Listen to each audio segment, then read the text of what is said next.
Let's talk more about the security now. The U.S. Secret Service and NYPD worked in coordination to protect the former president when he was arraigned, when he will be arraigned in that Manhattan courtroom. Joining us now to discuss what we can expect is Dr. Darrin Porcher. Dr. Porcher is a retired NYPD lieutenant and professor of criminal justice at Pace University. Good morning, Dr. Porcher.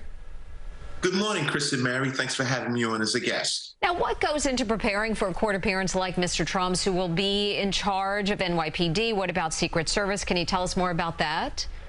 Sure. This is a very interesting dynamic and somewhat of an aberration, for we've never seen a former president be arrested anywhere, much less in Manhattan. And so one of the teachable moments would be, we're going to revert back to when we had El Chapo that was housed in the federal courthouse here in Brooklyn. And there was an extensive security matrix that was put in place to ensure that El Chapo was prosecuted accordingly and moved out without a hitch. I think those teachable moments will be applied to the transfer of Donald Trump from Trump Tower to the Manhattan courthouse, back to Trump Tower, and his departure back to Mar-a-Lago. So you're going to have a symbiotic relationship between the NYPD, the Secret Service, and other entities in law enforcement. And I'm pretty sure that this is going to go without a hitch, because we're expecting far more people to come out as protesters and bystanders, and we just haven't received the meteoric rise in personnel that we expected, because this is something we based on what happened on January 6th when we had the large crowds that embarked upon D.C. We really don't have that in this particular case. All right, so let's talk about the logistics of the arraignment now. When Trump does arrive at the courthouse, how will he be processed? What exactly is going to go down?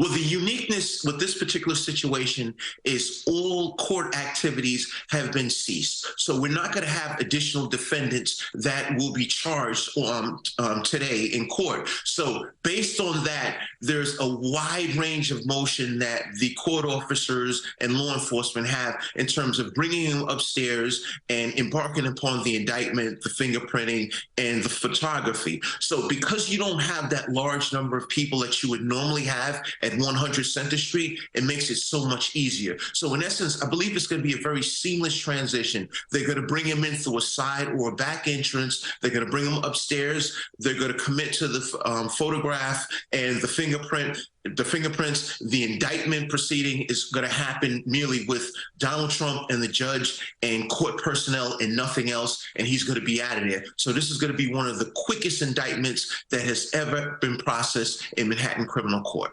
A couple of questions that people have been wondering about. First, would he be handcuffed, and would there be a mugshot? Well, there's definitely going to be a mugshot, because when you heard from former Commissioner John Miller, he made mention to a NYSED number. It's very important that we have a tracking photo for any person that's arrested, more so specific to a felony, as we have in this particular case with Donald Trump. In connection with the handcuffing, I believe that a deal was brokered between the Secret Service and the Manhattan court that Mr. Trump would not be handcuffed, because they believe that this would create more of a fiasco.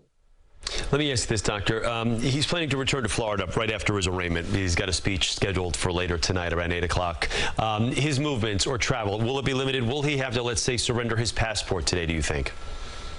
That's a good question, Chris, and this is something that's up to the judge, because in many instances, a judge will introduce a gag order as to what the defendant can and cannot say. In addition to that, the judge may determine that a passport would be revoked, because Donald Trump is a person that has access to travel internationally because he has his own plane. So that remains to be seen, and that falls within the judge's hands. But this is very interesting, and you see a very different level of treatment for a former president as opposed to a common citizen that committed a similar act here in New York. Also want to just quickly ask you about the NYPD dealing with protesters. Are they ready for this?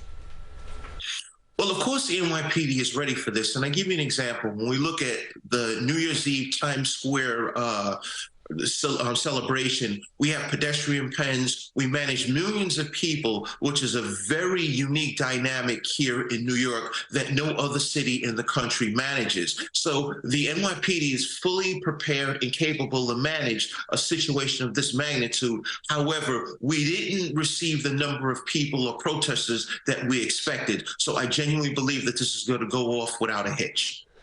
All right, Dr. Darrin Porcher, thanks so much for joining us. We appreciate it. Good to talk with you. Thanks, Chris and Mary. All right.